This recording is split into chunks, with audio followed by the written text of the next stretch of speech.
Umrah is one of the ibadah which is very special in a particular place, like Hajj.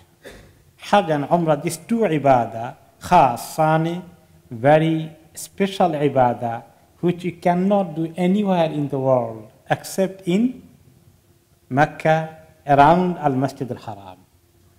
Salah you can do everywhere.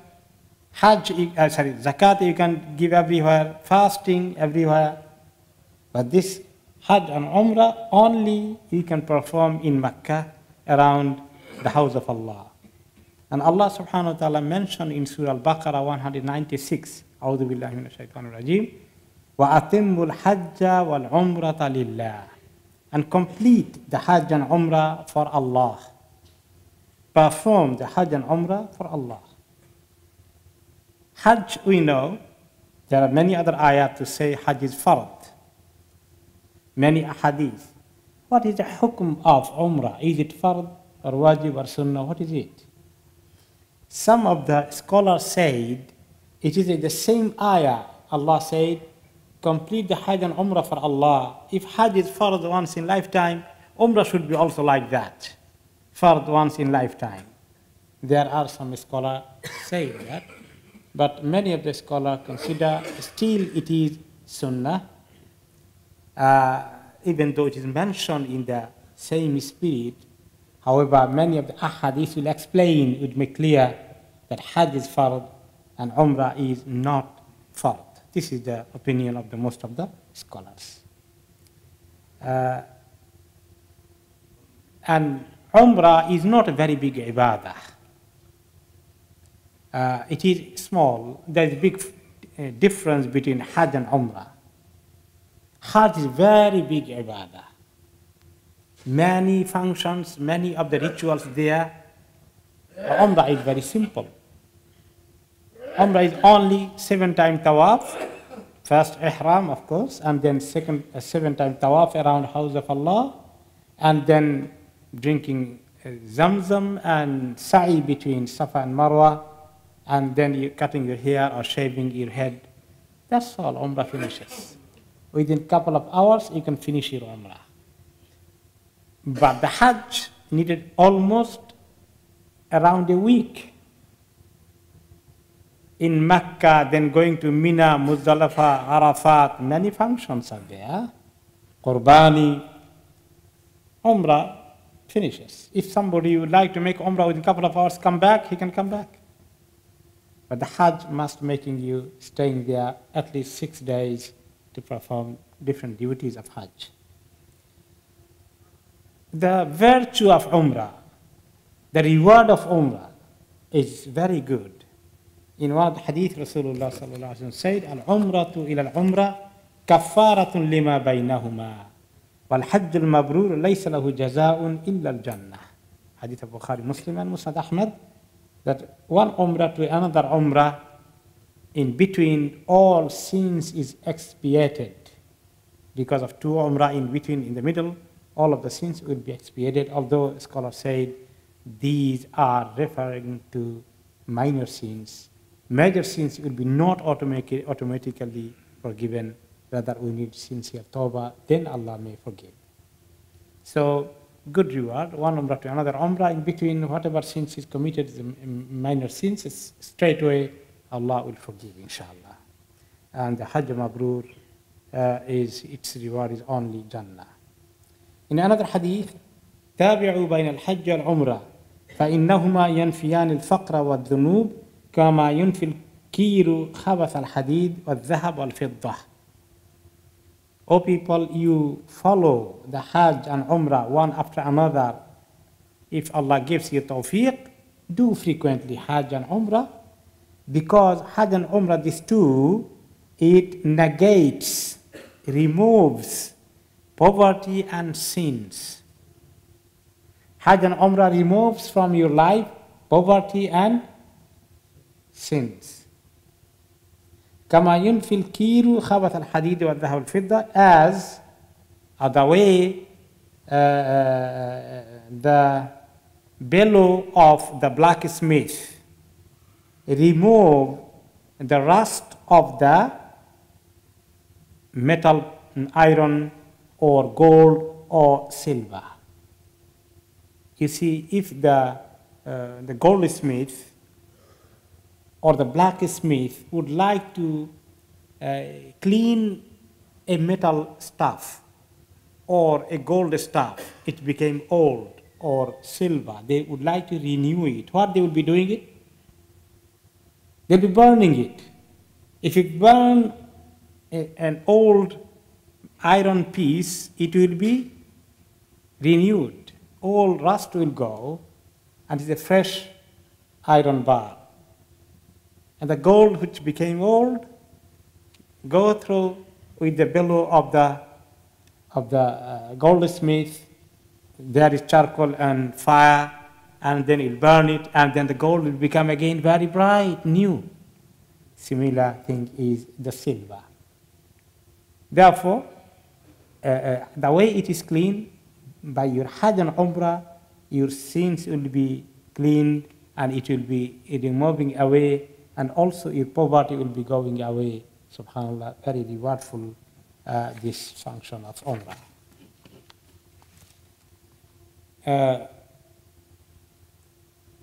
Umrah fi Ramadan, in the Ramadan, is more rewardful, as you know. Then we're coming to the main ta'aleem after this introduction. We are going to straight away to our ta'aleem session. Umrah, as main ingredients or components of Umrah, is ihram, tawaf around house of Allah, sa'i between Safa and Marwa, and halaq or taqsir, or shaving or trimming the hair. All this in Umrah is done with these few functions. Now, we need to make ihram from where? If we are afaqi living outside of haram area or miqat, then we have to do from outside miqat. If you are inside Makkah, resident of Makkah, they need to go just outside of the Makkah haram area, Tan'im or Ji'rana, something around any side of Makkah you can come. But if you are coming from outside miqat area, from other part of the world, so you have to do it before reaching the miqat. There is a miqat. What is miqat? An area you can't cross the border to go to Makkah until you are, like, if you cannot come to London in the airport, Heathrow airport, if there is no immigration clearance happen to you. So there is some kind of, like immigration, you cross the border without visa, without immigration paper, you will be not able to do so. To go to Haram, you need some kind of preparation from outside, from a distance. We'll showing that, inshallah, very soon. Okay, if you are coming from then, you have to have before crossing the miqat.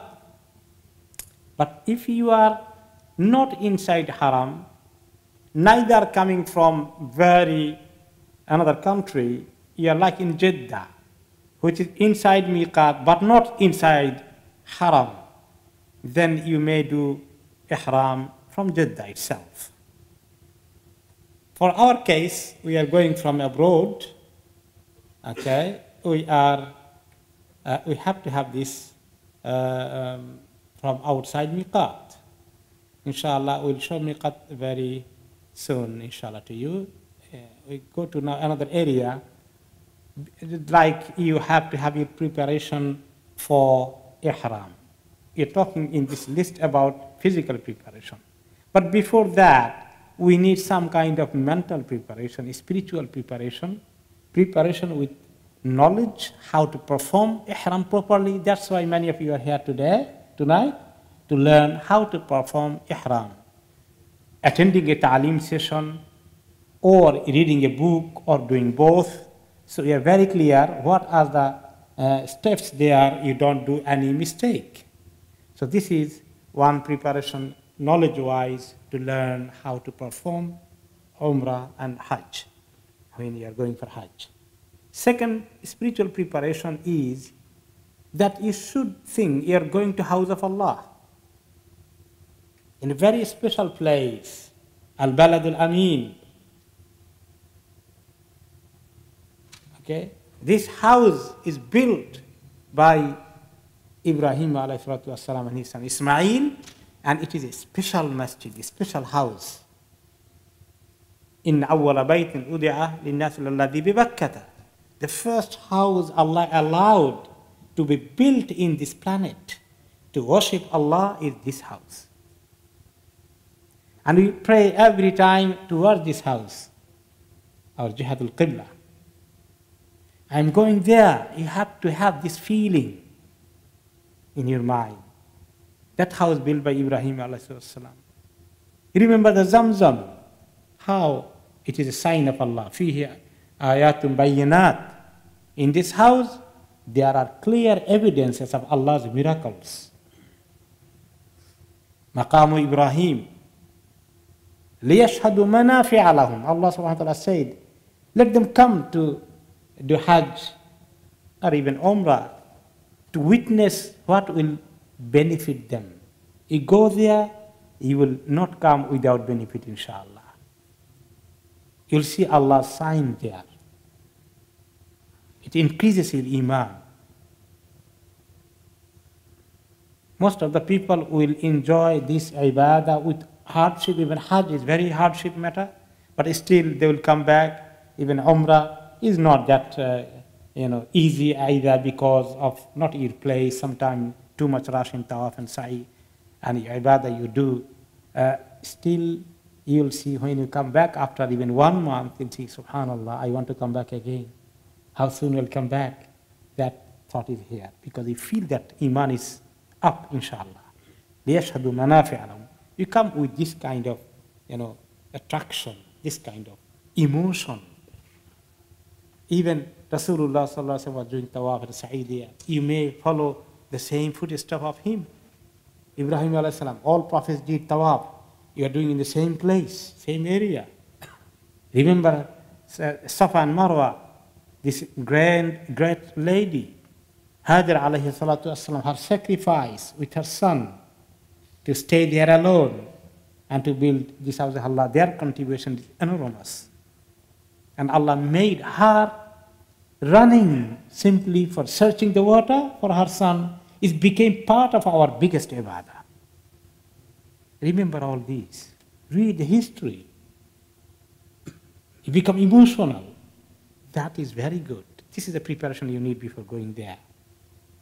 After all this, now you're ready to make your journey safar.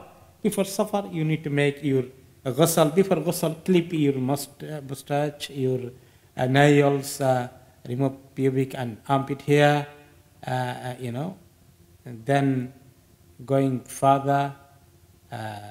Okay, something we missed here or not? That's fine, okay.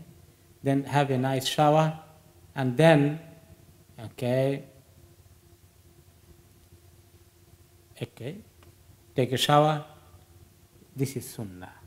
But if you could not take a shower, no problem. It is before from your home. But if you are not able to do so, no problem. It will not affect your umrah at all. Okay, you can take ether, perfume in your body, head, beard, but not in the ihram cloth at all.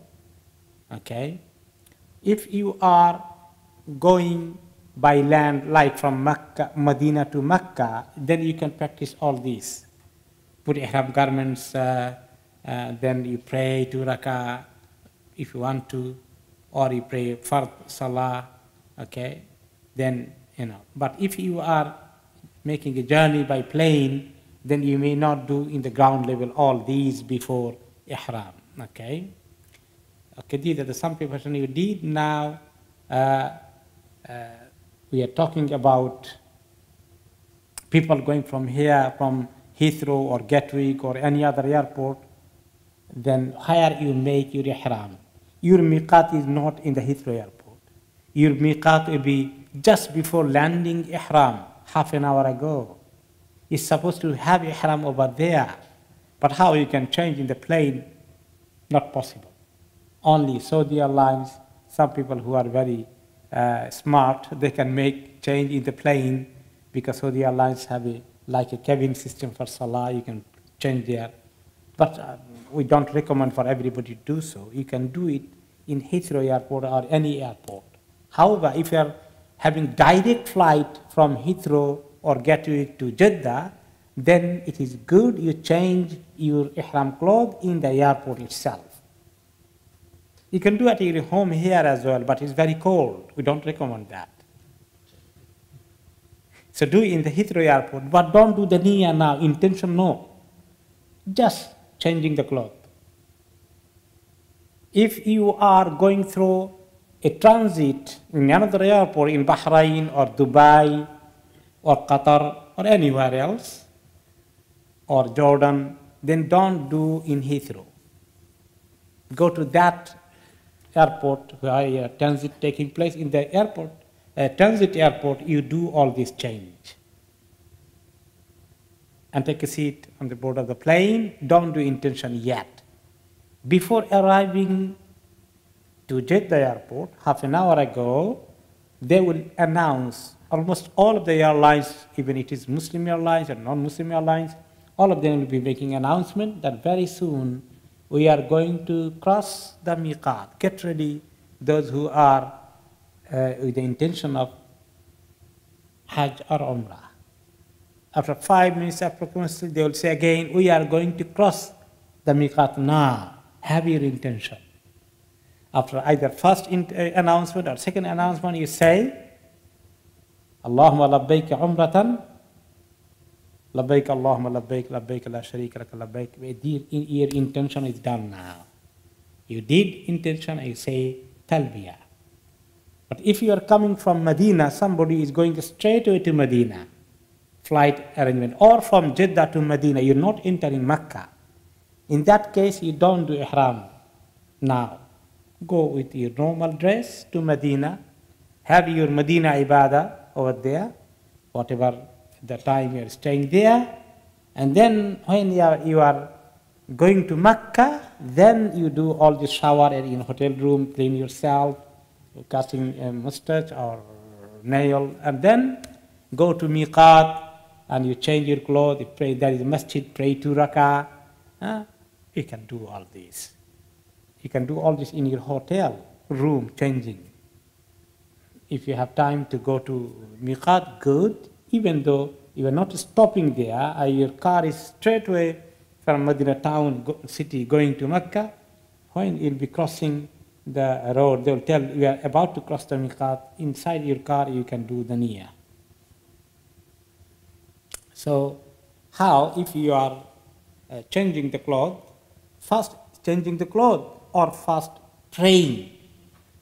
Change the cloth first in the masjid in Heathrow or after Medina, Dhul Hulayfa, wherever.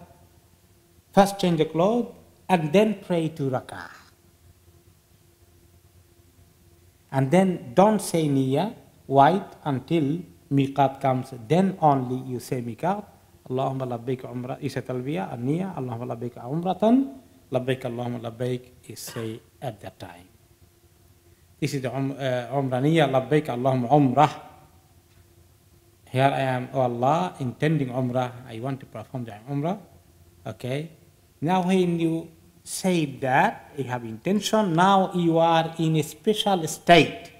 This is called, you are muhrim, you are in a state of ihram. There are some restrictions in your life now. Okay, you have to observe these restrictions. Okay, that will be coming. Okay. Now, after intention is made, recite talbiyah aloud as much as possible, not too loud, little bit of loud. The men and women, not necessarily very loudly. They should be saying quietly. So this is the talbiyah. If anybody could not memorize, please memorize before your journey. Labbaik Allahumma labbaik, labbaik la sharika laka, labbaik innal hamda wa ni'mata laka wal mulk la sharika lak. Praising Allah, His tawheed, His oneness, His glorification. Very beautiful meaning. Here I am, O Allah. Here I am. That means I am coming to your house. Here I am there is no partner with you. Here I am. Verily, all praise is for you, and every bounty is from you, and all dominion is yours. You have no partner. Okay? Then talbiyah should be continued until you see the Kaaba. This is in Umrah time, in the Hajj time, until you throw the stone. Until you see the Kaaba, this is one opinion. Many of the other scholars' opinion, until you start tawaf, you can say Umrah. Even though you enter house of Allah, you can continue say tawaf, talbiyah. But when you are about to start the tawaf, stop saying talbiyah no more. Other opinions say, when you go just close to house of Allah, you are seeing house of Allah, then stop talbiyah. But I prefer, to be preferable is to continue with the talbiyah until you start doing tawaf.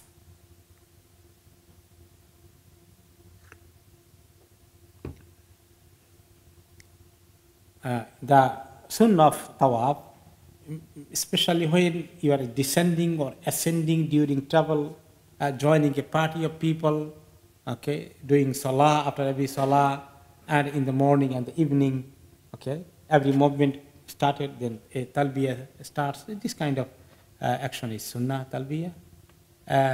Making talbiyah is low voice against the sunnah. A little bit of loud means not that loud, like people are sleeping in the coach bus, they are very tired. Don't make too much, a little bit louder, yes. And there is a lot of virtue of saying talbiyah. Inna Jibreel atani fa amarina an amura ashabi an yarfa'u aswatahum bil ihlal. Prophet ﷺ said, Jibreel came to me and asked me to tell my companions to raise their voices with ihlal, with talbiyah. Okay, this kind of virtue, you don't miss it, inshallah. Talbiyah is sunnah or wajib. Some of the scholars said sunnah, some others said at least wajib in the beginning, and later on, of course, it is sunnah. But some people do talbiyah too loud, and they find somebody, a muallim, a guide, he will be, they will be chanting after him. Too much is not good. Rather, you say yourself individually is a more sunnah. Okay. For the sisters, they should also do same thing, shower and all other preparation. If she is in her menstruation period or postnatal bleeding, she also will be doing same thing, taking shower and assumes ihram in the due time, but will not pray to raka or any other salah. She will say talbiyah as well, okay, but she will say in a low voice, okay, because of the hijab for her to not to raise her voice in front of the male. Okay, clothing, some of the clothing, they are especially for the men, 2 pieces of ihram. Men cannot wear any swing clothes such as a shirt, turban, hooded cloak, trousers, underwear, any kind of swing cloth is not allowed for them. Socks or shoes. Women can wear their normal clothes, anything, but without covering their faces or hands always. But in a particular time, they may need to do so. Okay, when they are in front of the men, they may cover their face. Those who used to use always niqab, for them they'll be not using niqab, but some kind of scarf coming down from their head. If you can bring this back, inshallah. Okay. What is forbidden to wear during the state of ihram is not stitched materials in themselves, but those garments that are made to fit the limbs and are usually worn by people in normal state, such as shirts, pants, and t-shirts, etc. Okay. So 2 pieces of simple cloth. Can I open this, inshallah? Jazakallah khairan. You should not wear gloves, although there is no harm in wrapping the hands in cloth if there is a need. This is the 2 pieces of cloth. Okay. You use, some of you may use something called lungi, okay, but it's not stitched. Okay, like this. Okay, this the bottom part, normal. Okay, And this way is the top part.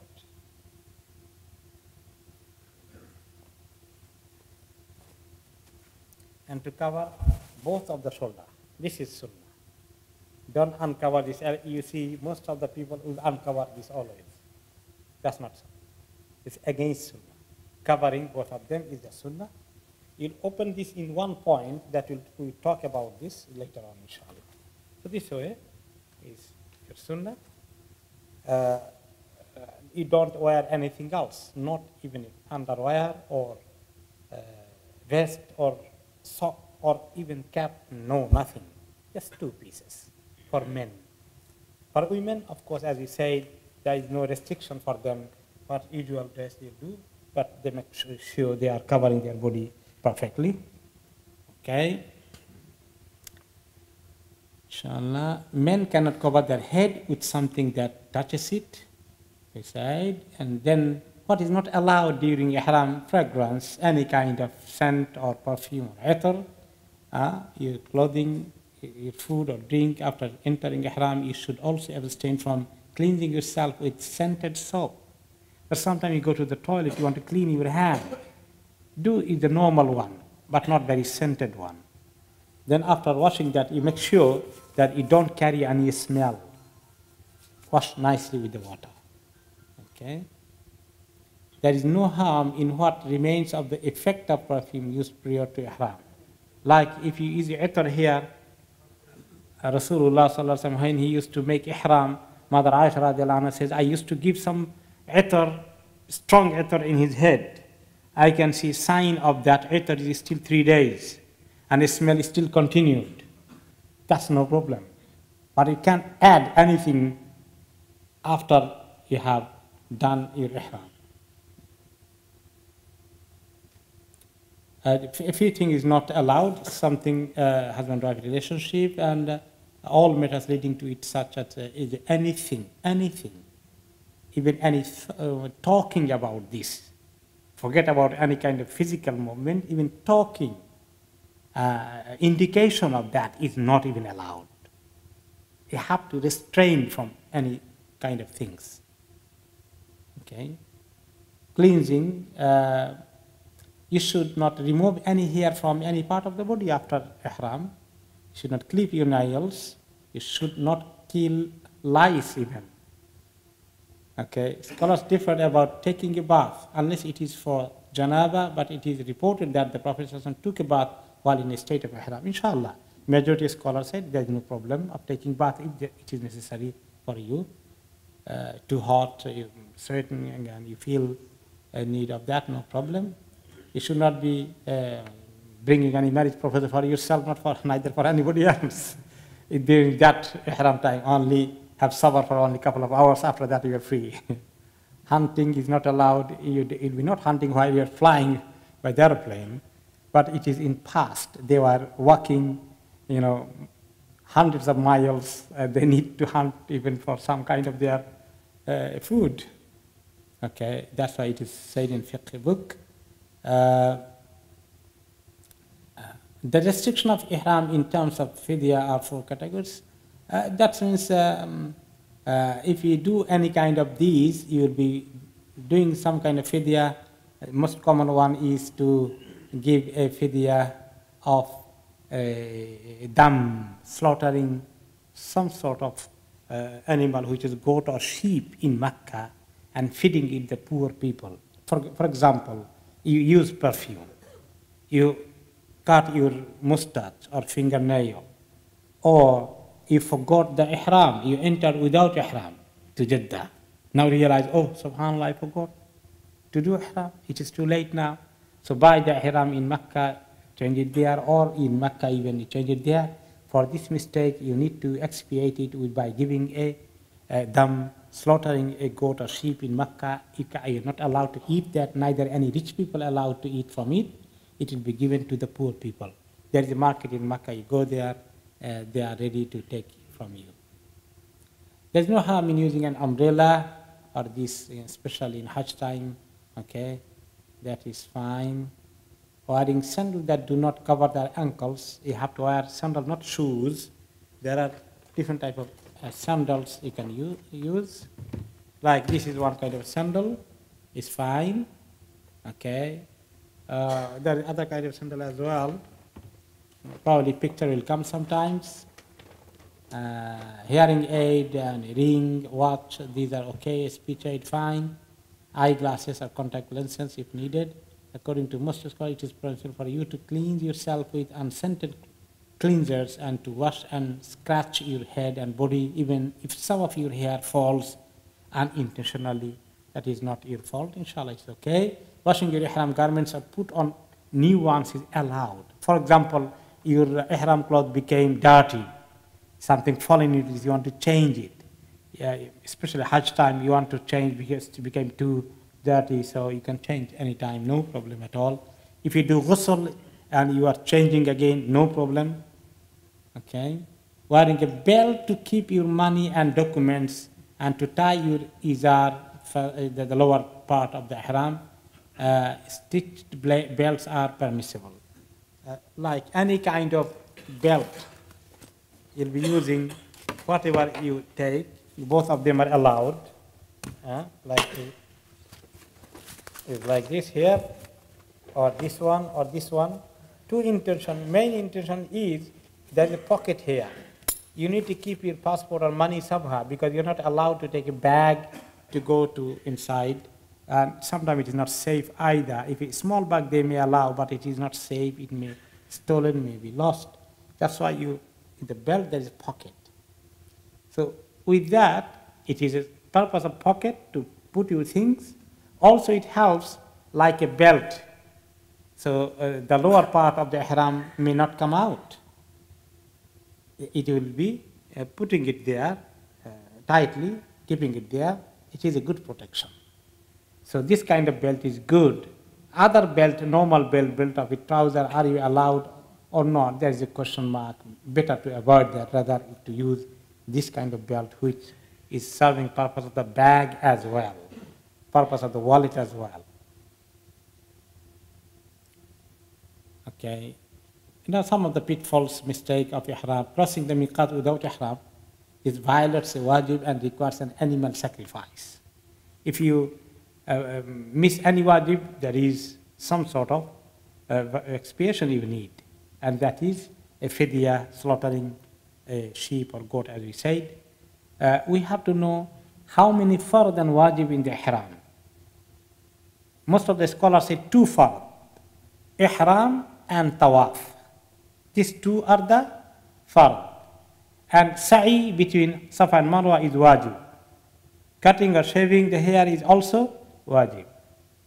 Some of the scholars, Imam Shafi rahmatullah said, he said, sa'i is also fard. 3 fard. Sa'i is not. What is the difference if sa'i is considered wajib or fard? If you miss any fard action, your umrah is valid? No. Invalid. But if you miss something wajib, is it valid? Valid if you pay the expiation. So in the sa'i, if you could not do sa'i, you became ill and you need to fly back, you did only tawaf. So if you give a dam, zabah, a dam, then your umrah is done. But if you could not do sa'i and it is fard, then your umrah is not done. So this is the difference. Thinking that ihram is putting the 2 towels, making the intention of Hajj or Umrah or both is the essence of ihram. So ihram is not only wearing this dress. It is one of the part of the ihram for the men. For women, they don't need this cloth either. So ihram is a mental preparation that I am entering now in the ihram state. I am restricted now. I'm not allowed to do certain things. Using perfume, cutting the nails, husband-wife relationship, all these are not allowed anymore. This kind of intention, this kind of restriction you are entering to and observing that is the ihram. Thinking that 2 rakah before ihram are a condition to ihram or a wajib, no. This is if you have a chance, pray. Ihram is valid even without any salah. Like if it is you have no time, in plane you do, in airplane you can have no facility, no problem. Okay. Even if you forgot to, you change in Heathrow airport, but you forgot to pray, no problem, that's fine. Thinking that a ghusl or wudu is condition of ihram, no. Without that, ihram is fine. It is only a sunnah and the ihram is valid without it. Uncovering the right shoulder at the ihram during all the Hajj and Umrah time is, some people do mistake. They always, as I shown you, they keep it uncovered. That is not right. It's against sunnah. Thinking that anything that has stitches is forbidden to wear during ihram. Only sewn clothes made to fit the limbs are forbidden. What does it mean? If you are in the aeroplane sometime, they increase air condition too much and you feel cold. What do you do now? Your ihram is not enough. You feel cold. You can take blanket. The stitch in the blanket sometimes, the border, is it in? It's okay, no problem. If the blanket is not enough, if you're more cold, you want to use a jacket, you can use it. How you use it? Like this is the jacket. You hang on your shoulder. This is not called I did wear a jacket. I didn't wear it. I just hanged it over my shoulder. This is allowed. But if I put my two hands in the sleeve, then khalas, I did wear it. I committed something against ihram restriction. I have to pay now something of expiation. Women in their menses thinking that they cannot assume ihram and pass the miqat without ihram, big mistake. The only ritual a woman in her menses cannot perform is tawaf. She will not enter Masjid al-Haram, she will be waiting in her hotel room. She may come out to the fire of Haram outside the Masjid al-Haram, can stay longer period of time doing dhikr, tasbih, dua. This is her ibadah. Until she is purified, when she is clean and purified, will be doing ghusl and then coming to perform her ihram. So she is in her, ihram, and when she is crossing the miqat, she should do it. Women thinking that ihram requires particular clothes or white clothes. The only ihram requirement for women is to uncover their face and hands, as I said. Starting a Hajj or Umrah and quitting before completing is not a good idea. I need to do it until it is some darura and there is a solution to that. Okay, now you have done your ihram, you flew to Jeddah, you arrived at Jeddah. When you arrive to Jeddah, one thing you need to know that there will be delay in the airport. Immigration process is very slow sometimes. It could test how much sabr you have. Don't lose your patience and start swearing at some other people.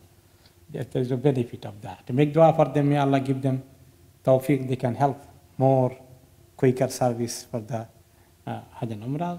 Yes. And then you will be welcomed by the people of the company who arrange your visa and other things. They will take you to Haram. One thing, you must pray your prayer on time and in Jama'ah and in Qasr, because you are in journey time. You may do sometime to combining two prayers, it is allowed as well. Now, continue with the talbiyah and landing, descending from the airplane and taking your seat on the board of a bus or coach or car. So any movement you do talbiyah, and once you are crossing Jeddah and approaching the border of Mecca, there is a sign will come, Bidayatul Haram, beginning of Haram. If you notice that, anybody gone before, you'll see a big, like some sort of mushaf, a Quran shape, a big one like this. Yeah? Before or after that, a small sign will come, Bidayatul Haram, beginning of Haram. Increase your talbiyah there. Go further, you'll see the city, Mecca's buildings are shown. When that sign comes, increase your talbiyah. When you go further, you will see Haram, minaret is seen. Then say talbiyah again. You see the masjid itself, the building, you see the talbiyah again. Then you'll be taken to your hotel. You go there, stay in the hotel.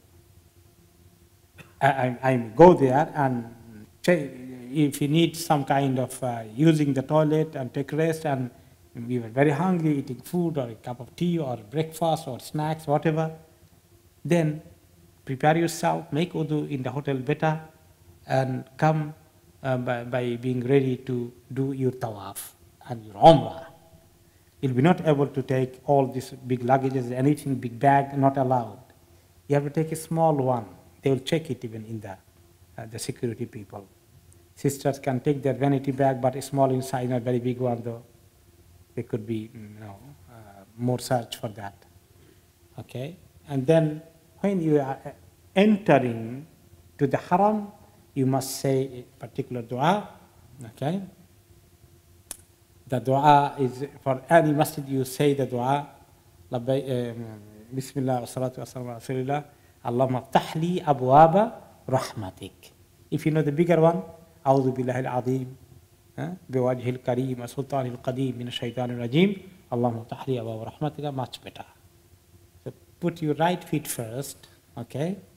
Now, you are coming to your first thing. When you enter is your duty of tawaf. Not 2 rakat tahiyatul masjid. This time, no. Later on, fine. This time, your tawaf is the main due. This is your tahiyatul masjid over there. So you have to do your tawaf straight away. But if it is one fard prayer time, and salatul fard prayer is due upon you, then you need to pray first the fard one. Either jama'ah, or if jama'ah you miss, then you pray individually your fard prayer. After that, you start your tawaf. If there is no fard prayer due now, then straight away tawaf. Okay? You have to start the tawaf. You see this house of Allah, the Kaaba, is around the house. You don't start from any corner, from anywhere, no. There's a particular corner you need to start the tawaf from there. And that is called black stone corner. This red sign is given, black stone corner. From there you need to. But if you are coming from north or south or east or west, your hotel is which side, Allah knows. Then to find out Hajar Aswad, big crowd of course, is a difficulty. Then you go start joining the crowd, but don't start your tawaf yet. Wait until Hajar Aswad comes. Okay? Okay. So arriving al Masjid Asad, Haram, and then Al-Hajar al-Aswad, the black stone you target to reach there. A few things to notice there once you enter, that where is the black stone I need to target to reach there, and then you'll be doing tawaf, and you need to know about al-ittiba, about al-ramal. We'll be talking about this later on, inshallah. And after tawaf, you'll be praying 2 rakah, and then you'll be making sa'i between Safa and Marwa. Take a bath before entering Makkah. Some people used to do in past because they are very tired and sweating their body, they need to clean themselves. Nowadays you don't need all this. If you want to do it, fine. If you want to do it in a hotel, that's okay. Okay, right. This is the dua we are saying then, right. If you see the Kaaba, then you make dua to Allah. That is a good time of making dua. Your sin may be forgiven, inshallah. Okay. Go through any gate. Don't need to go through any particular gate. Umar used to say a dua when he's entering Kaaba. Allahumma anta salam, wa minka salam, fahina bis salam. Okay. Go straight to the black stone and facing it to make takbir. Black stone nowadays will be written in one of the board like Bidayatut Tawaf. They say beginning of Tawaf. Look at that. That is exactly towards the black stone. Okay. Before you go to there, a minute ago, men should now uncover their right shoulder. Men will uncover right shoulder. It was covered all the time, Now, just before tawaf, you uncover right shoulder. How you uncover it? Again, can I show it? Okay. Always you keep this, cover both. But when you are just about to start the tawaf, put this way. You have uncovered your right shoulder. This way you start tawaf and continue all the 7 tawaf with uncovered right arm. That need to continue. Okay. Prophet ﷺ did kiss this Hajar Aswad. Can you kiss today? No, too much crowd, not able. Then you touch it. Touching is impossible either. Then from far away, indicate your right hand, say Allahu Akbar or Bismillah Allahu Akbar. Both of them are okay. Allahu Akbar is fine. Then you start your tawaf. Okay. Right. In every circuit you come, Allahu Akbar, start. Second one, Allahu Akbar again and do it, start again. This way, 7 times you do. You do not have to touch the black stone for tawaf to be accepted. It is guarded. You may face your hand toward the stone and say Allahu Akbar. Do not push and crowd to get to the black stone. Don't do this. According to the Prophet ﷺ, hurting a Muslim is a great sin, while kissing the black stone is a sunnah, not a wajib. To get sunnah reward, you have to, push some people to get chance to kiss it. Without pushing, because everybody wanted, you'll be not able to do so. While you are pushing, you may hurt people, and that will be sin. That's why it is safe for you to avoid that. Do not stand at the black stone lion for a long time. Make a sign towards it with your right hand and say Allahu Akbar. Some people will stay there, no, too much, because they are wave of the people. You need to move quickly. If you're standing here, all people are coming, they are hurt by you standing here. You're an obstacle for them. Don't do this. Okay? There is lots of reward of black stone. You find, you read it, inshallah. It is not in full now. It is broken pieces now because some of the criminals, Karamaitians, did something wrong to this. And this is a history. You go learn this. Okay. Tawaf around the Kaaba. Start from the black stone. Kaaba being to your left, of course, anti-clockwise. Okay. Go around the Kaaba, past the black stone 7 times. Kiss the black stone or say takbir every time, as we said. Okay. How you start the tawaf? With which dua? We said Allahu Akbar. If you can add now, Allahumma imanan bika, wa tasdiqan bi kitabika, wa wafa'an bi ahdika, wa ittiba'an li sunnati nabiyyika Muhammadin sallallahu alayhi wa sallam. Some of the Sahabi said this dua, good dua. You'll find this in some of the Hajj and Umrah book. Okay. 2 sunnahs apply to this tawaf. Ramal and one, Ramal is like you are running, although there is no space to run. You try to run, imitate, as if you are trying to run. This is called Ramal, 3 circuits only, sunnah of the tawaf. If you missed it, no problem, but you try to practice this. Okay, a strong and quick walk with boldness, in which the shoulders are thrust forwards. This is the Ramal. In the first 3 rounds, then walk normally in the rest. This is one sunnah. Second sunnah is al-ittiba, which is for men only, wearing the ihram under your right armpit and over the left shoulder, so uncovering your right shoulder throughout the 7 rounds of tawaf. This is ittiba for 7 tawaf. Ramal is only 3 tawafs. Okay. Now again, how to do tawaf? Look at the Kaaba like it is a cube type. Then this door, before door is black stone, you'll be starting from there. Okay. And then you'll be coming to a left corner, is called Yamani corner. Right one, black stone, opposite to that, left side is called Yamani corner. Start line or green light saying beginning of tawaf to your right hand will come. So this way you'll do tawaf, this way, okay. Right. Okay. All kinds of tawaf, including optional tawaf, nafil tawaf, consists of 7 circuits around the Kaaba. The Kaaba should be on your left.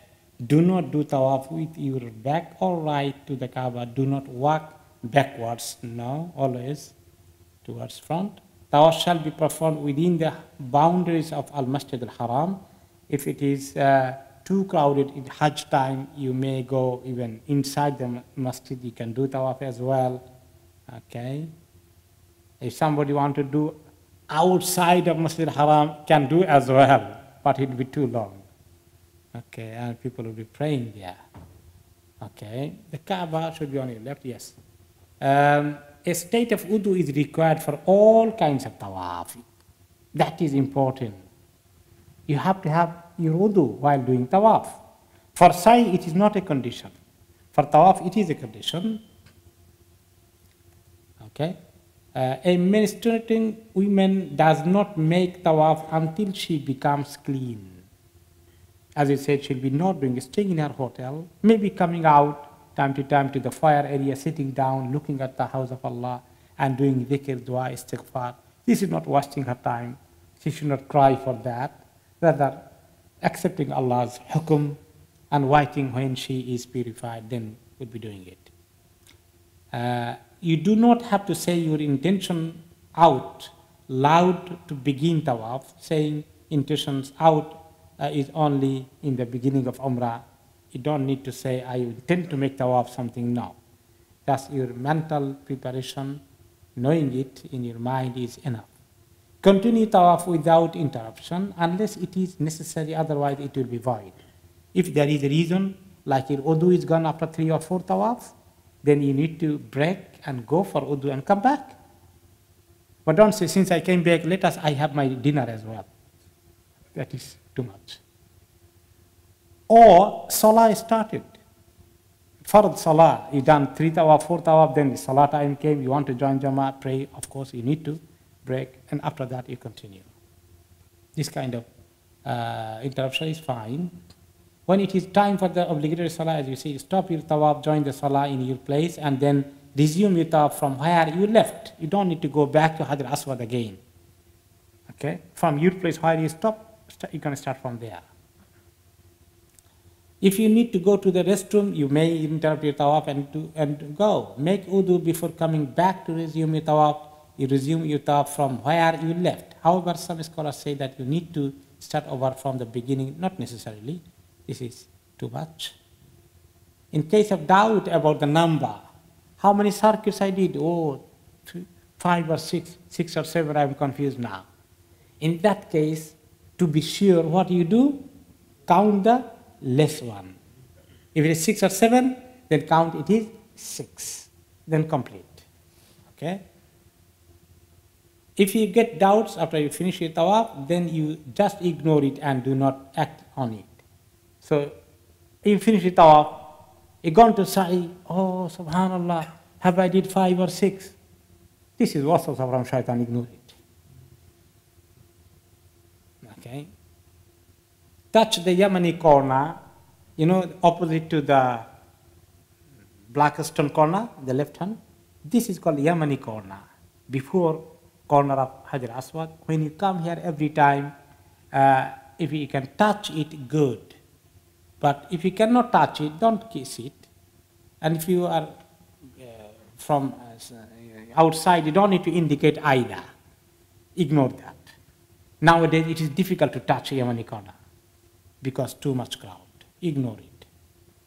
Do not face your hand to the Yemeni corner and say, Allah Akbar. No, don't need. This is only for the black stone. You do not touch the Shami or the Iraqi corners or any other corner at all. Do not wipe the walls of the Kaaba during tawaf. Some people do this kind of bid'ah practice. Okay, only black stone and Yemeni corner he used to touch when it was possible. Nowadays these are impossible.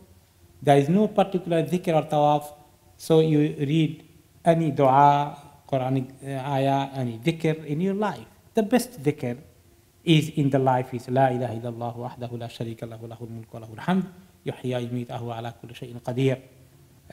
Subhanallah, alhamdulillah, wa la ilaha illallah, Allahu akbar, la hawla wa la quwwata illa billah. These are the best adhkar. Any other dua, Rabbana atina, Rabbana zalamna, whatever you memorize, you say.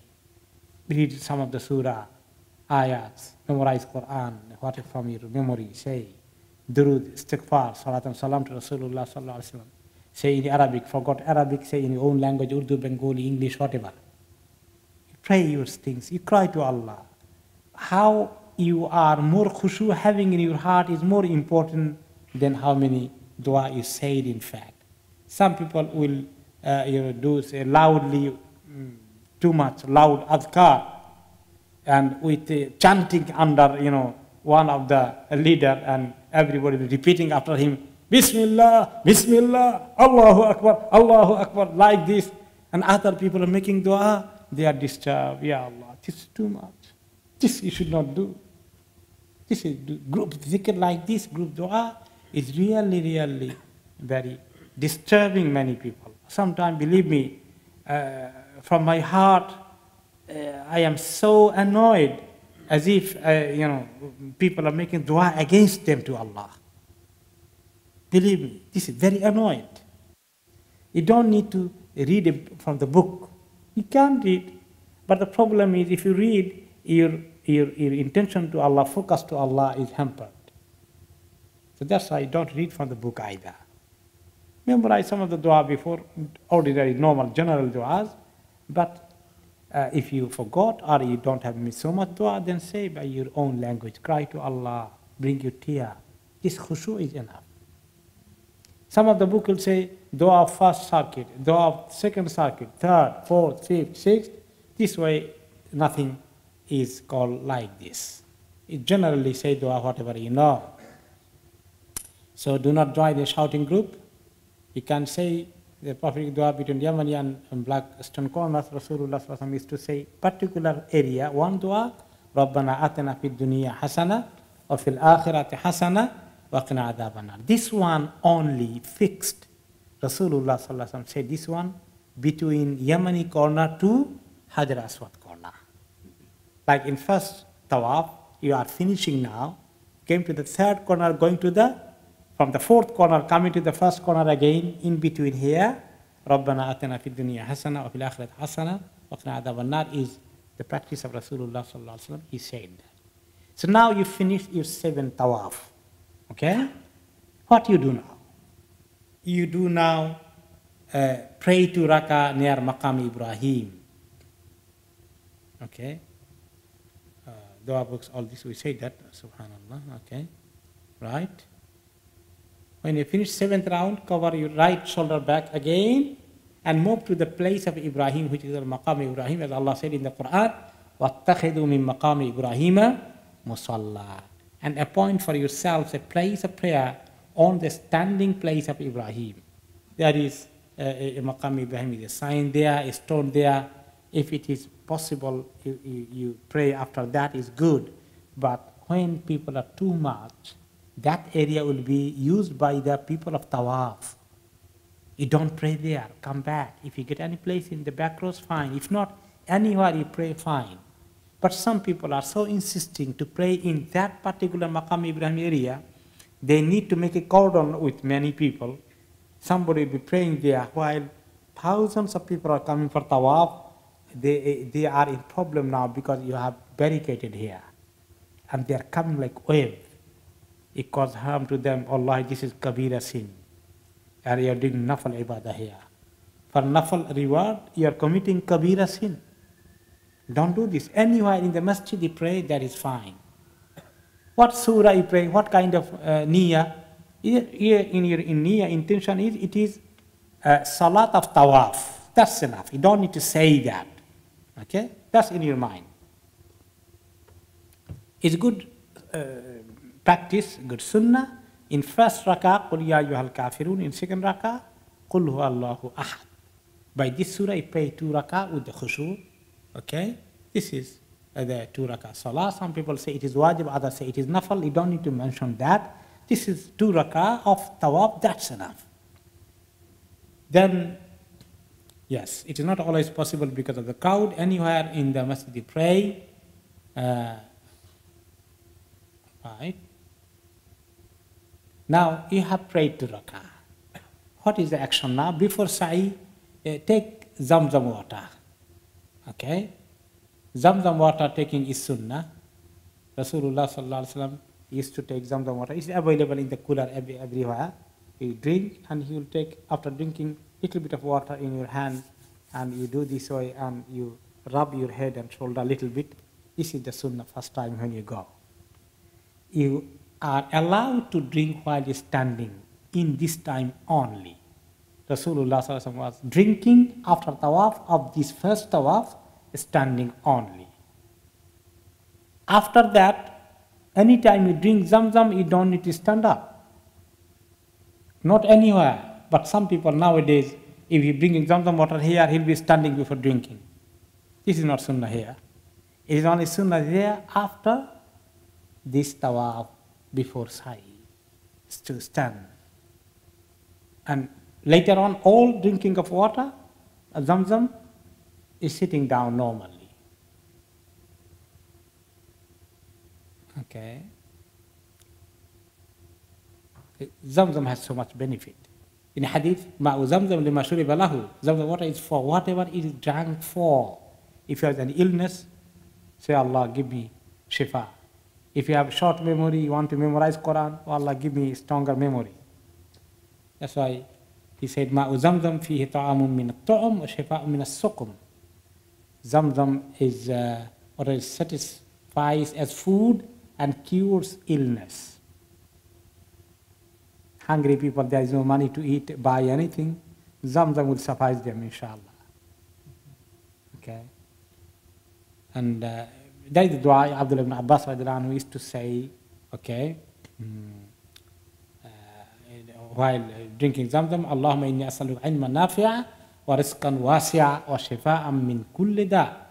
O Allah, I ask of you beneficial knowledge, abundant provision, and a cure from all diseases. Okay, you finish drinking Zamzam. Now come to Sa'i, come to Safa, a mountain which is not today in a mountain form because of the huge number of people to make facility for them. It is almost taken away, but little bit of sign there.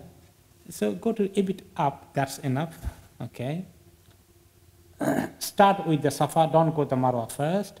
Recite ayah number 158 of Surah Al-Baqarah. Inna as-Safa wal Marwa min sha'airillah. Faman hajja al-bayta aw i'tamara fala junaha alayhi an yattawafa bihima wa man tatawwa khayra fa inna Allaha shakirun alim. Say this dua. Memorize this dua before you go. This Quranic ayah. Surah Al-Baqarah 158 ayah. Okay. Walk to the Marwa, first lap, and on the Marwa do the same as on the Safa. Walk back to the Safa, second lap this way. Complete 7 laps in the same manner. Finish at the Marwa. Details of this. When reaching the foot of the Safa, just before starting Tawaf, Sa'i, you say this ayah. Memorize this ayah as you said earlier. And then you say, Nabda'u bima bada Allahu bihi, if you can say. If you don't say, no problem. Rasulullah said that, okay. And then climb the Safa a bit high until you see the Kaaba. Nowadays you cannot see probably because of the construction and building structure. But face towards Kaaba, towards this main cube. But this may not be easy with today's construction, so it is sufficient to just face the Kaaba. Okay, right. Then once up on top of the Safa, face the Kaaba and say Allahu Akbar, Allahu Akbar, Allahu Akbar. You don't need to raise your hand or indicate nothing. Just say Allahu Akbar, Allahu Akbar, Allahu Akbar. La ilaha illallah wahdahu la sharika lahu lahul mulku wa lahul hamd. يحيي ويميت وهو على كل شيء قدير لا إله إلا الله وحده لا شريك له أنجز وعده ونصر عبده وهزم الأحزاب وحده. Okay, then start now walking towards Marwa. Say all that 3 times, making dua in between. So then you descend from the Safa and start walking towards Marwa. You walk till you reach the green signpost. You'll see very green signpost, you'll not miss it. You then jog, a little bit of running in a medium pace, till you reach the next green sign spot, green light. In between is like jogging. Then you walk up to the Marwa and ascend it. Only men will be jogging. Women will be not jogging. If you have your wife, mother, sister with you, you jog, what they'll be doing? You don't jog too fast. Just trying to jog like this. And same speed of their walking. Okay? This is just practicing some sunnah. If you miss jogging, you missed a sunnah, still the sa'i is valid. Do upon the Marwa as you did upon the Safa, dhikr and dua, maybe small dua, Allahu Akbar, Allahu Akbar, la ilaha illallah, wahdahu la sharika lahu, all this. And then remind what you will do. Remember, go again. Allahu Akbar, Allahu Akbar, Allahu Akbar, la ilaha illallah, wahdahu la sharika lahu, lahul mulku, lahul hamdu, yuhyi wa yumiitu, wa huwa ala kulli shay'in qadir. La ilaha illallah, wahdahu la sharika lahu, anjaza wa'dahu wa nasra 'abdahu wa hazama al-ahzaba wahdahu. In the Marwa, on the Marwa as well as you did on the Safa. Okay? Right. Then you may make dua in Sa'i Rabbi Qfir, Warham, Innaka Antal A'azul Akram, or many other dua, Subhanallah, Alhamdulillah, La ilaha illallah, wahdahu la sharika lahu, all these adhkar and dua, you say it in the tawaf, say it here again. This is another place you need to say more dua. When you done 7 times, your Sa'i is finished. Remember, from Safa to Marwa once, Marwa to Safa second, Safa to Marwa third, Marwa to Safa fourth, Safa to Marwa fifth, Marwa to Safa sixth, Safa to Marwa seventh, finishing there. Don't go all the way from Safa to Marwa to Safa again, no. It'll be double then, 14 times. You'll be tired enough. With 7 times is enough to be tired.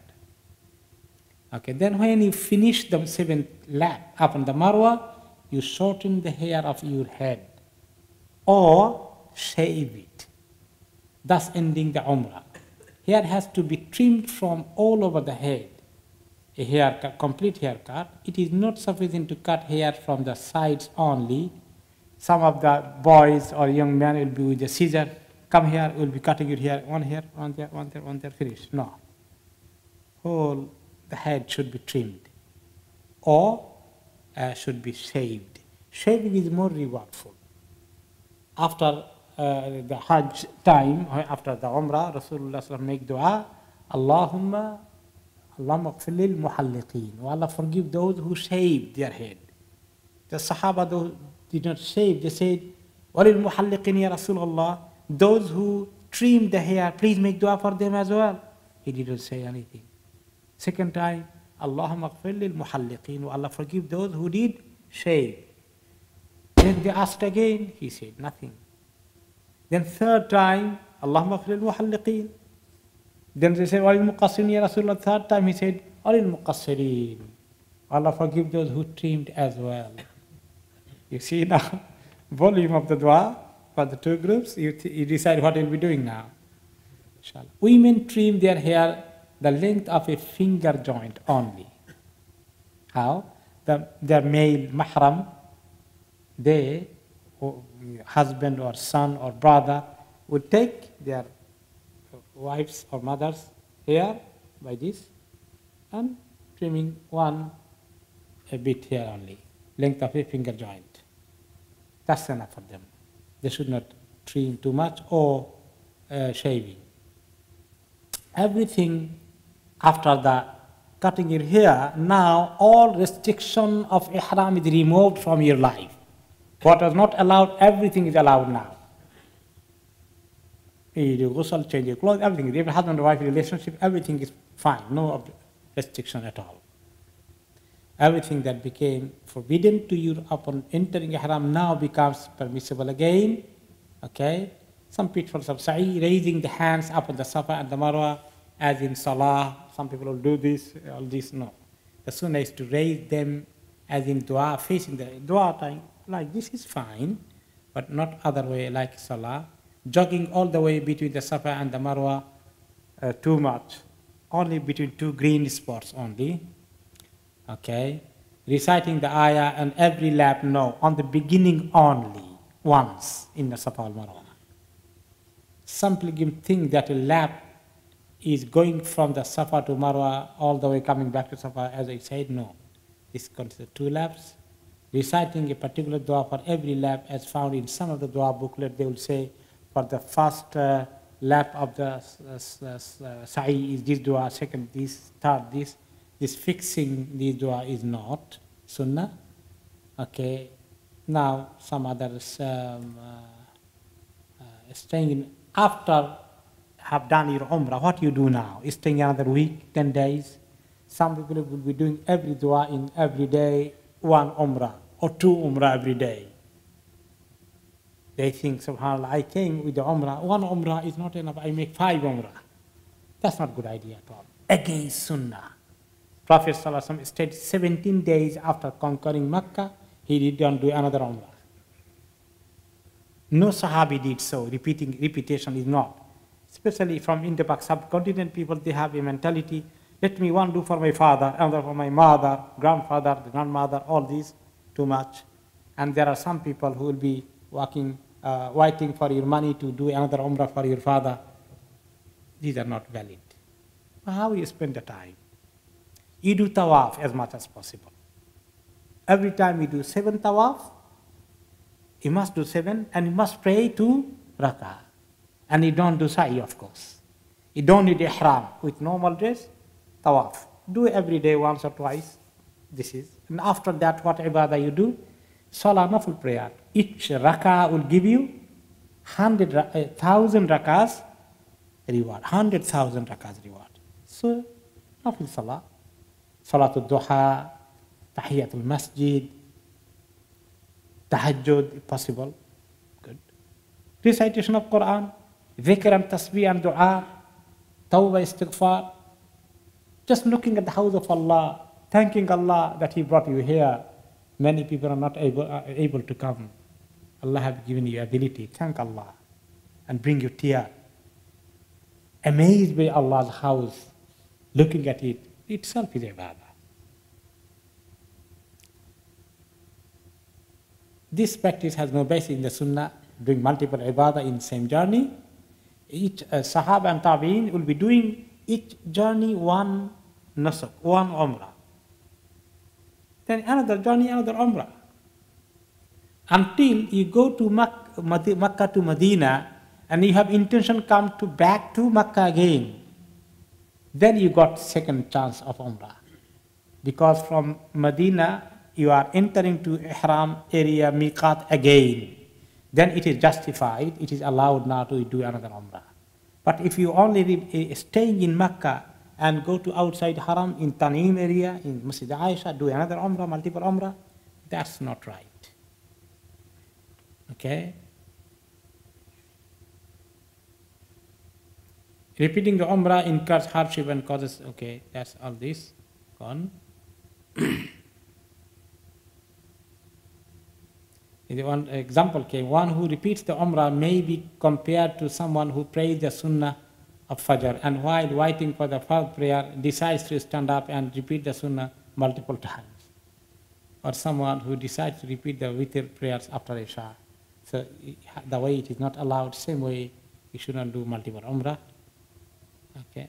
What is exception? A deceased person, some of the scholars consider only for the deceased, a sick or an old person who is not able to perform umrah by himself or herself, fulfillment of a pledge. One of the best ibadat while in Mecca after completing the umrah is tawaf. One can do as much as possible, as much as he wishes. Okay, the end of tawaf. Okay, now we need to go a little bit of the Medina ziyarah, which is not mentioned here. Okay, I'll go inshallah. Forget that. Right, Medina. Ziyarah of Medina is not part of Umrah, neither part of Hajj, but it is an additional ibadah. Going to pray in Masjid al-Nawawi, 1 rakah prayer will multiply how many rakah? 1,000, not 50,000. That hadith is not sahih. 1,000 times is a sahih. Each salah will be rewarded as 1,000 times. This is the intention. So, praying in prophetic masjid, you'll not get chance. You'll not make another journey. So take this opportunity, like if you've gone for 10 days, 7-8 days in Mecca, and 2-3 days in Medina. That's what people normally do.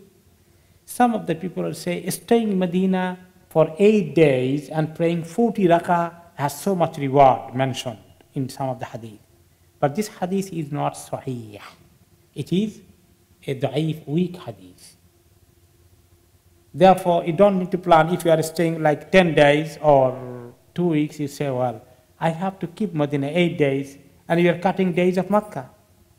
It's a big loss. Makkah is more rewardful than Medina. That's why don't follow this weak hadith, da'if hadith. Rather stay in Medina less number than stay in Makkah in more number of the days. Yeah, when you are going to Medina, you see the Medina city is seen. Increase your salat and salam to Rasulullah sallallahu alaihi wasallam. Allahumma salli ala Muhammad wa ala ali Muhammad, like this. If you see the prophetic mosque mimbar is seen or minaret, then you say increase your salat and salam. Go to hotel and come back to Masjid al-Nawawi. Don't start going to his grave straight away. That's wrong. First is to pray in the masjid, tahiyatul masjid. If it is not a salah time, if fard salah is not on due, then pray tahiyatul masjid. But if a fard salah is due, pray fard salah. That is your tahiyatul masjid. After that, you go to visit the grave of Rasulullah sallallahu alaihi wasallam. You cannot go straight away from the inside the masjid. You need to come out. There's a big queue. You need to join the queue outside of the masjid and slowly coming. Come with quiet mind, respecting, don't shouting or pushing people other. Slowly, quietly coming, reciting salat and salam to Rasulullah sallallahu alaihi wasallam. He must be respected while he was alive, while he is dead. Slowly coming, and you'll see there is a window. First one is his grave's window. When he approaches that window, he say, As-salatu as-salamu alayka, ya Rasulallah. He will answer your salah. There is Sahih Hadith. Prophet sallallahu alaihi wasallam said, if anybody coming to giving me salam near my grave, Allah gives my ruh back so I can answer his salam. And you can carry on to say, Ashhadu annaka ballagta risala wa addayta al-amana wa nasahta al-umma wa jahata fillahi haqqa jihadihi. I do witness that you have conveyed the message of Allah to us. And you have performed or taken care of the amana trust Allah have entrusted you with. And you have done the ummah, whatever is good for them, you done all goodness for them. And you have done your best to establish deen of Allah. Say these words and increase some of the salat and salam, and then continue go. You'll be not able to stay longer 5 minutes there because people are coming. You should not say, no, I have to stay more. Then you'll be disturbing others who are coming. The wave continues. You can't stop the wave. Go slowly.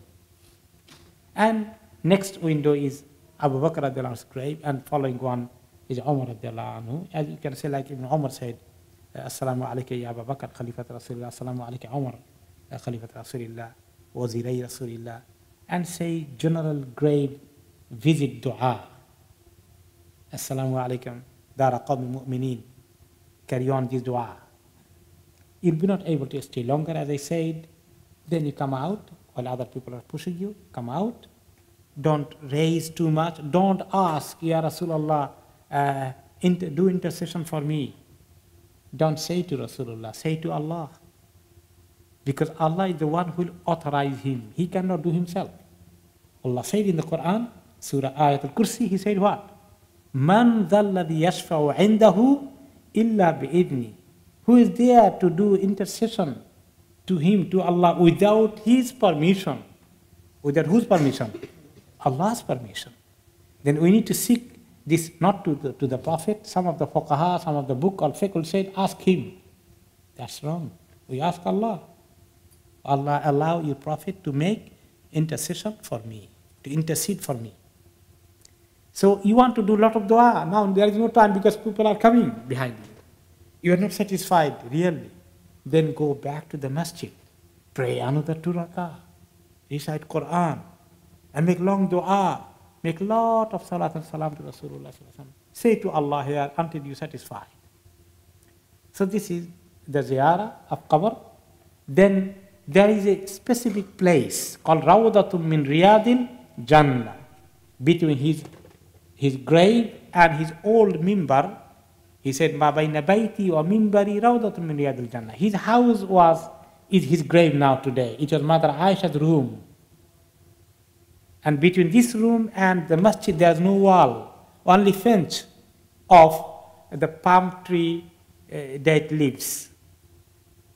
He said, between this house and my old member is Rawdat min Riyadil Jannah. It is marked with some kind of white marble stone. You see, all people are queued to pray there. It is a piece of Jannah in this world. If you can get chance, pray. But if you don't get chance, because small area, thousands of people are waiting, don't wait it 2-3 hours of your life. Wait in a quiet time. If you get chance, fine. If you don't get, go inside other areas, pray, recite Quran, do ibadah. However, if you get chance, do quickly 2 rakah and come out. Some people will get chance there, they'll not come out. They'll think, I am in Jannah, why will go out? Praying, prayer after prayer, reciting Quran, making dua while many poor people are waiting, they will not come out. This selfishness is not good. If you pray 2 rakah and tell, I will give my Muslim brothers chance, I come out, alhamdulillah, good. Sisters will be not able to come to this area because it's main area. And sister will be not able to come very close to the grave of the Prophet. Not always open for them. Because generally grave visit is not allowed generally for them in many of the hadith. However, twice daily, given them chance, the women are allowed to come a bit closer to the Prophet's grave and send salat and salam to him.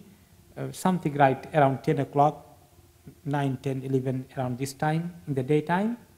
And also after Asr, they will be given twice the chance. Apart from that, sisters will be staying in the women area and doing their ibadah. So this is inside the masjid and grave and Rawdat min Riyadil Jannah. Then what ibadah you do in Medina? Visiting Jannatul Baqiyah, the Al-Baqi graveyard, where many of the Sahaba, Ahl Bayt family, Tabi'un, great Imams are there. It is open after Asr time, you can go and visit. Women are not allowed to enter, men will be doing grave visit. If sisters are interested, they can outside of the wall, not in going inside. You can do this, is a sunnah as well, to do ziyarah of Al-Madinah, Jannatul Baqiyah. After that, another sunnah ziyarah is in Medina, is called Masjid Quba. First masjid Rasulullah SAW built. Going there is also sunnah. In a hadith, Rasulullah SAW said, whoever purifies himself in his own house, in case of you in your own hotel, then take a taxi, go there. If you pray 2 rakah there, Allah subhanahu wa ta'ala will give you reward of Maqbul Umrah, an accepted Umrah reward. So going there is a sunnah ziyarah, sunnah action in Medina. And the last sunnah action in Medina is to come once in Al-Uhud area, the Uhud area. Battle of Uhud taking place. There are shuhada of Uhud buried there. To visit them is also sunnah ziyarah. Rasulullah sallallahu alaihi wasallam used to make sometimes sunnah ziyarah there, and he did his final ziyarah before he dies a couple of days ago or weeks. You can do this. Hamza radiallahu anhu and other shuhada, you can do that. That is another sunnah ziyarah in Medina. Apart from that, there is no any sunnah ziyarah. People go to Masjid Qiblatain, the Khandaq area to find out. If you are historical interest, because of the history, if you are interested to go, no objection. But don't consider these as some kind of ibadah you need to do. Rather, praying in the prophetic mosque is more important. These are the ibadah only in Medina. And when you are staying in Medina, increasing salat and salam to the Prophet is very good idea.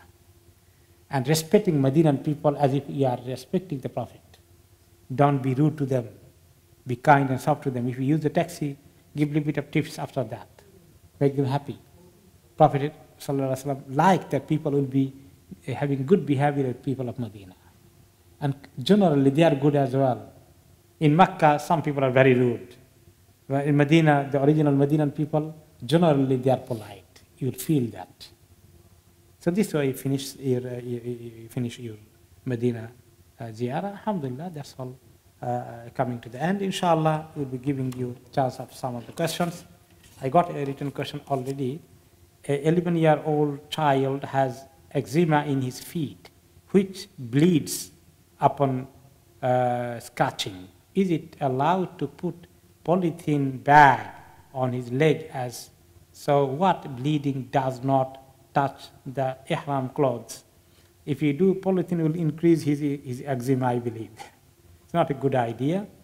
Inshallah, don't worry. If he has too much bleeding, just touching his ihram cloth, don't worry, that is okay for him. That will not make his salah invalid or something. Don't worry, it's okay. If not, what situation, alternative would you suggest in dealing with above? If there is too much bleeding, that means it is going to the floor of the mosque, then you carry tissue. Just deal with this. That's enough. But I don't recommend to have the use of plastic that will cause suffocation or some sort of, he sleep probably, or it will increase his eczema. I don't recommend that. Allah. Any other question? Can you carry your baby? No, inshallah, don't worry. Bleeding will not affect his clothes. It's okay, he can pray with this. Umar radiallahu anhu continued his salah when he was stabbed. Stabbed. He continued with his salah. He was bleeding until he felt unconscious. Okay? Anything else? Yes. Ibad is asking question if it is allowed to use scented soap or any scented kind of cleaning stuff. It's supposed to not allow. Not to use it. You use the soap which is general, which is not scented, like a raw kind of soap. Especially some of the soap are made for cleaning your clothes. These are not scented. These soaps are fine. Or hand wash. Some kind of hand wash. This hand wash, little bit of a smell, perfume, but it is not really ether. Again, if it is stronger, you need to wash your hand more, that you don't carry this kind of any perfume smell or fragrance. Yeah. Now, once we go to Heathrow Airport, make the intention to put the ihram on. Is there any rooms? Is it clean? The rooms? In Heathrow Airport, there is a prayer room. Normally, people go to this prayer room, they change. It is clean. Alhamdulillah, no problem. You'll be able to change it there. Because there's so many du'as to memorize, is it possible to carry a book? You can read from the book, no problem, but so much dua means, not so much dua is must be said. Like talbiyah, you must memorize, labbaik Allahumma labbaik, okay? Apart from that, the niyyah, Allahumma labbaik umrah, that's easy to say, or you say in English, well, I would like to perform my umrah. Apart from there, inna safa wal marwa min sha'airillah, this Quranic ayah is good to memorize. If you couldn't memorize, you can read from the book, no problem. Then, Rabbana atana fid dunya hasana, I think everybody memorized that. Apart from that, in the all tawaf time, all sa'i time, if you read the book, you'll be busy by the book reading. Your khushu will be hampered. That's why you don't recommend. However, when after umrah, after sa'i, when you're sitting down in haram, you want to do a lot of dua, at that time you read, no problem. At that time you do morning dhikr, evening dhikr, you read from the book, no objection. But during tawaf, during sa'i, is problem if you do focus at the book, you may step on somebody in front of you. You hurt him. In sa'i, you may cause this. And it takes your attention away. That's the problem. However, if somebody does, it's not totally forbidden. Which one is better option is not to read from the book all the way during tawaf and sa'i. Okay? Any other question? And about the sandals, is it possible, is it all right to wear sandals that is All kind of sandals are allowed. I wanted to show, but it didn't come in the picture. All kind of sandals are allowed. I can show you probably here in the somewhere. Yes, could be inshallah. Which will be not covering your ankle. Okay, there is. You see 3 kind of sandals here. Have you seen it?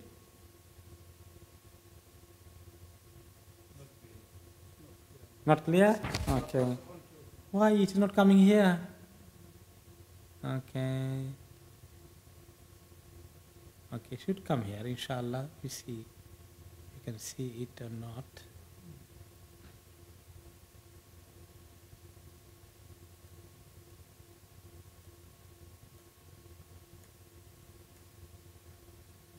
Not coming here.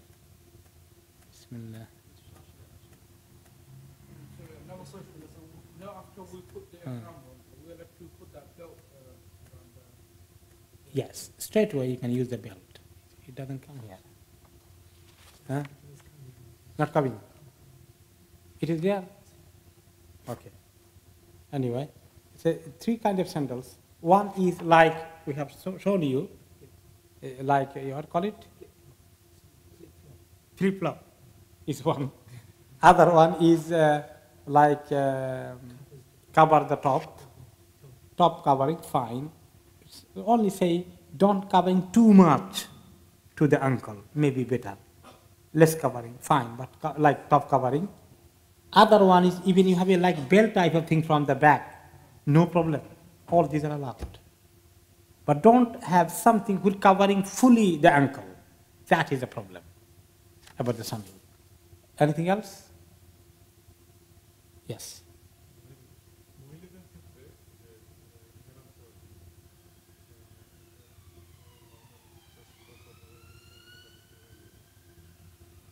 For the sisters, as we said, there is no specific dress of ihram for them.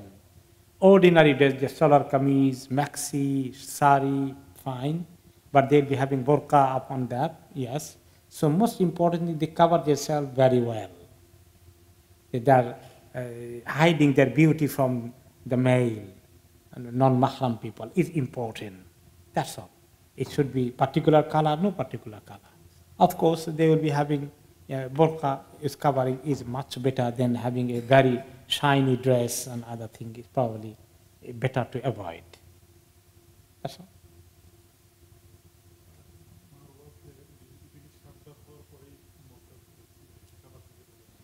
Every time you climb on Marwa and Safa, every time you face Kaaba before descending and make a small dua.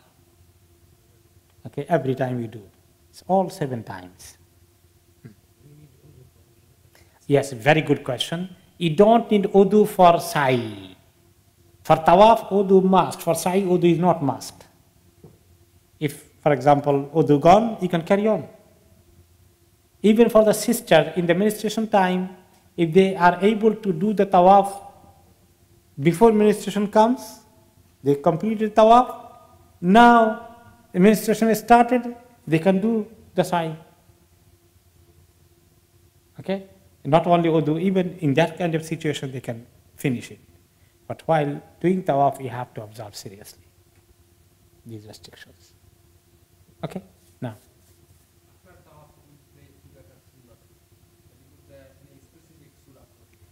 After tawaf, 2 rak'ah, don't say sunnah or nafal or wajib, nothing, 2 rak'ah salah. Okay? Specific surah, sunnah is to first rak'ah, Qul ya ayyuhal kafirun. In second rak'ah, Qul huwallahu ahad. Okay? Would like to finish it here, if there is no more question, inshallah. Jazakumullah khair for attending. May Allah accept. Yeah. Brother has a question? Personal training, class where you learn personal training. I recommend to read a book. That Hajj and Umrah book available. Shaykh bin Baz's one, you read it. Book by Shaykh bin Baz. And then you will find some of the ta'aleem available in the video cassette. Like this one or any other ta'aleem available. You read it, you listen to it, you watch it again. That will be sufficing you. That video there. Yeah. Probably some kind of video available in the bookshop. In the bookshelf here. Is there going to be another Umrah Seminar? Not very soon another Umrah Seminar. We'll be doing it again, maybe inshallah during Easter holiday time. Some people will be going for Umrah. I'm going in February half term. Okay. We'll see. Probably Easter holiday, if February half term, we could consider that. We'll see, inshallah. But Can you go now if you want to Umrah, yeah, you can go it now if you get visa. time of the year? It is not allowed during the Hajj period. After Hajj, they need to clean, they don't open. Now they have started. Whole year is allowed except during the Hajj time. Hajj started already. Hajj done, Hajj finished. Hajj finished a month ago or 2 months ago almost. That means we can do Umrah now. Yes, we can do it. But we don't do every day Umrah Ta'alim, too much for us. Once or before every holiday, because many people, due to the children holiday, they cannot go. So they normally go before holiday. That's why we do make Umrah Ta'alim before a big holiday. Yeah. Because the kids will go on holiday. Yeah. Okay, inshallah. جزاكم الله خير. سبحانك اللهم وبحمدك أشهد أن لا إله إلا أنت أستغفرك وأتوب إليك. صلى الله تعالى على خير سيدنا محمد وعلى آله وصحبه أجمعين. السلام عليكم ورحمة الله وبركاته.